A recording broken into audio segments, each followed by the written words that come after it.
Hamza, Samit, Cuba, Fahmidul সহ প্রবাসী ফুটবলারের জোয়ারের মাঝে আমাদের ভুলে গেলে চলবে না, আমাদের লোকাল ফুটবলেও রয়েছে কিছু মানসম্মত ফুটবলার।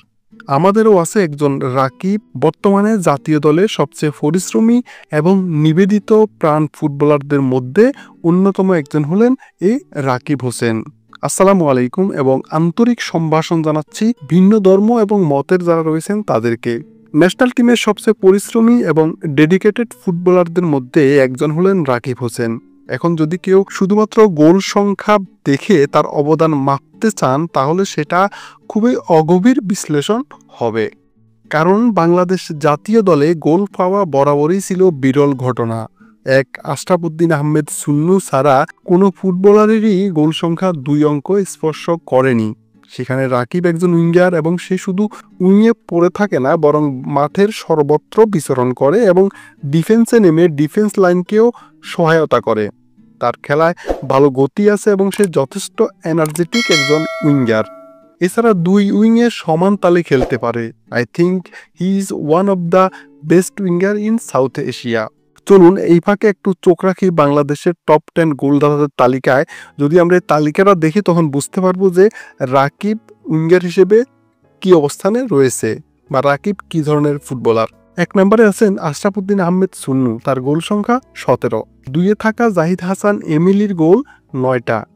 ভাবা যায় একটা দেশের টপ 10 গোল স্কোরারের তালিকায় 2 নম্বরে থাকা যে গোল স্কোরার তার গোল সংখ্যা মাত্র 9টি। সে এখনো 2 অঙ্ক স্পর্শ করতে পারেন।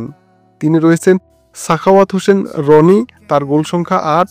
4 নম্বরে রয়েছে এনামুল হক, তার গোল সংখ্যা 7। 5-এ রয়েছে তপু বর্মন, তার গোল সংখ্যা 6। সে একজন ডিফেন্ডার এবং সে বর্তমানে জাতীয় দলে রেগুলার একজন স্টার্টার। 6-এ থাকা শেখ মোরসালিনের গোল সংখ্যা 5। 7-এ থাকা নাবিব নেওয়াজ জীবনের গোল সংখ্যাও মোরসালিনের সমান, অর্থাৎ 5টি। এছাড়া 8, 9 এবং 10-এ থাকা 3 জন ফুটবলারের গোল সংখ্যাই 4।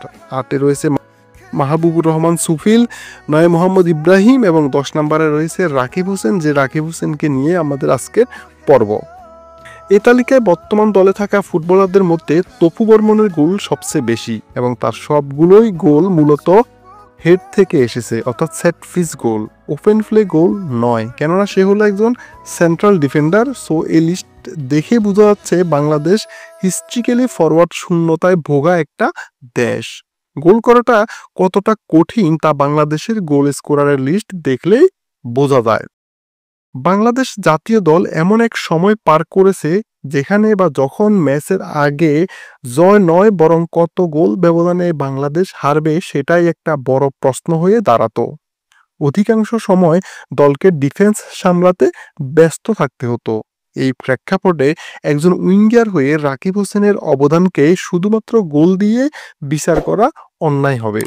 তিনি শুধু গোল নয়, দলের আক্রমণের গতি বাড়ানো, প্রতিপক্ষের রক্ষণ ভাঙ্গা, স্পেস তৈরি করা এবং ডিফেন্সে নেমে বারবার সহায়তা করার মতো অসংখ্য দায়িত্ব তিনি পালন করেন খেলার মাঠে। বাস্তবতা না বুঝে তার পারফরমেন্স নিয়ে নেতিবাচক মন্তব্য করা আসলেই ফুটবলের গভীরতা না বোঝার মতোই। বাংলাদেশ ফুটবলের অবস্থা বুঝতে হলে আগে নিজেদের কাঠামো, সিস্টেম এবং টেকনিক্যাল বাস্তবতা উপলব্ধি করতে হবে। সো শুধুমাত্র প্রবাসী ফুটবলার নিয়ে কোনো স্কোয়াড সাজানো কোনোভাবেই কোনো পার্মানেন্ট সলিউশন হতে পারে না। হ্যাঁ, প্রবাসী ফুটবলার বলে কিংবা অরিজিন ফুটবলার এটা একটা ফার্ক, কিন্তু দেশের ফুটবলের উন্নয়নের জন্য অবশ্যই ঘরোয়া ফুটবলের অবকাঠামোগত উন্নয়নের কোনো বিকল্প নেই। ঘরোয়া লিগের ক্লাব কাঠামো যদি ডেভেলপ করা যায়, যদি অ্যাটলিস্ট সাউথ এশিয়ান লেভেলে অর্থাৎ ইন্ডিয়ান লেভেলেও নেওয়া যায়, তবে দেশের ফুটবল অ্যাটলিস্ট এশিয়ান লেভেলে নেওয়া পসিবল হবে। প্রবাসী ফুটবলার পাশাপাশি দেশীয় লিগে খেলা রাকিব হোসেনের মতো দক্ষ ডেডিকেটেড ফুটবলার সংযোজন করার জন্য ফুটবলার উঠে আসার পাইপলাইনে মনোনিবেশ করতে হবে। রাকিবের প্রতি সম্মান থাকা উচিত, তিনি এই কঠিন বাস্তবতার মাঝেও লড়াই করে যাচ্ছেন। হামজা, সমিত, কিউবা, ফাহমিদুল সহ প্রবাসী ফুটবলারের জোয়ারের মাঝে আমাদের ভুলে গেলে চলবে না, আমাদের লোকাল ফুটবলেও রয়েছে কিছু মানসম্মত ডেডিকেটেড ফুটবলার।